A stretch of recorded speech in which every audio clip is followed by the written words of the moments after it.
Hi, and welcome back to my channel. We are on our last block, block number 12 of our Sew Quilty Sewing and Stitch Along.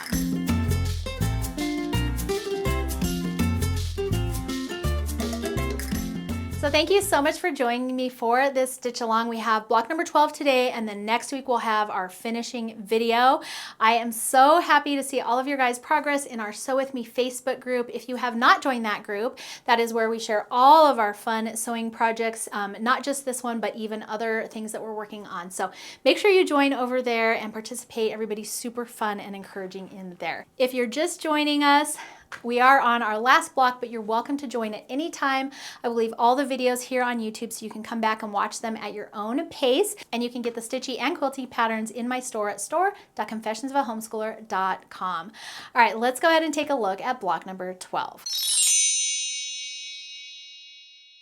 So I thought it would be fun to finish off our sew along with a block that had a cute little stack of quilts.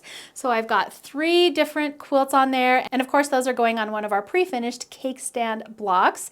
Now this quilt block probably took me the longest out of all of them just because there was a lot of pieces, but it still comes together pretty quickly, if that makes sense. So the first quilt on top is a patchwork quilt. These are strip pieced, so it might look like there's a lot of pieces there.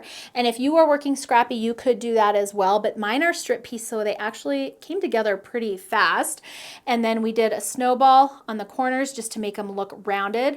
Our second quilt has some pinwheels in it, and then our third quilt has these cute little friendship stars on it. And my tip for this one is you're just going to want to choose 2 fabrics that are going to coordinate but also be contrasting enough that you can see the design. So as you can see, this one is super easy to see.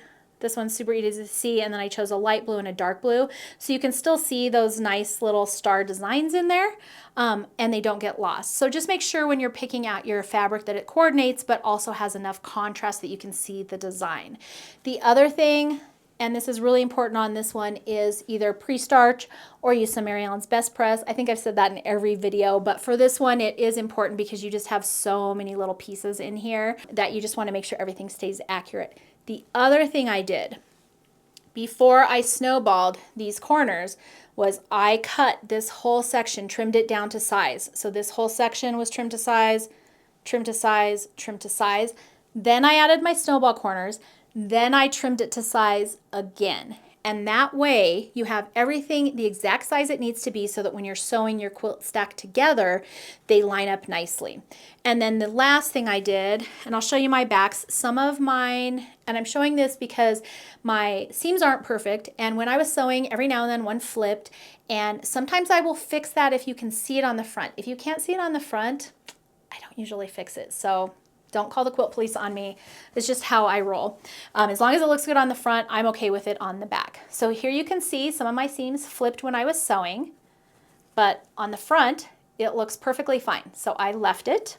On my pinwheels, I pressed these seams open. You could also flip your seam or spin your seams if you want. And I do have some tutorials on how to spin your seams here on YouTube, so you can check those out.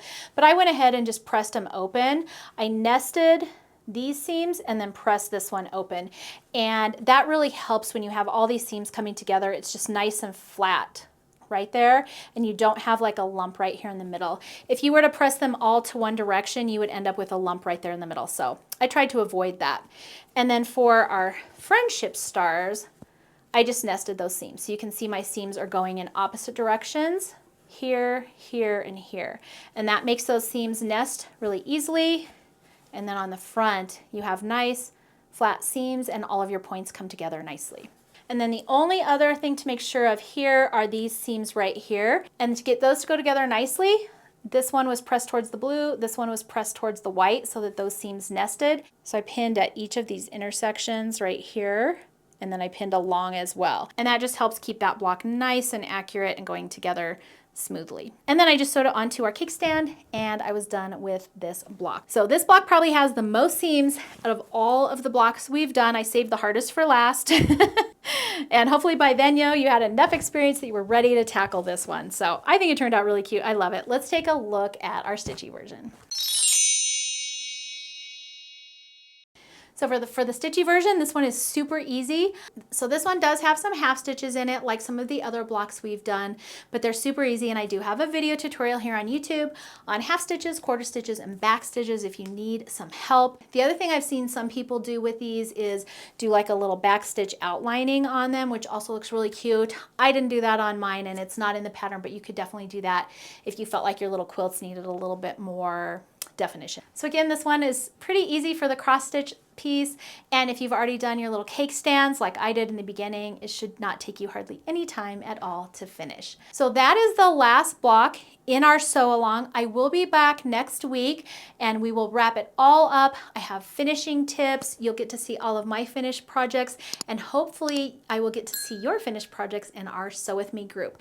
Make sure, even if you're not finished or you're behind, just work at your own pace, have fun, and you can continue posting those pictures in our Sew With Me group on Facebook. If you haven't posted yet, make sure to get some of your pictures in there and progress pics. I will be picking some winners out of that Facebook group. I have some fun prizes to send out for you guys for participating in our sew along. So that's going to be it for today's video. I hope you're enjoying it, having fun. Work on your little quilt stack block this week, and I will see you next week to wrap up our sew along and show off all of our finished projects.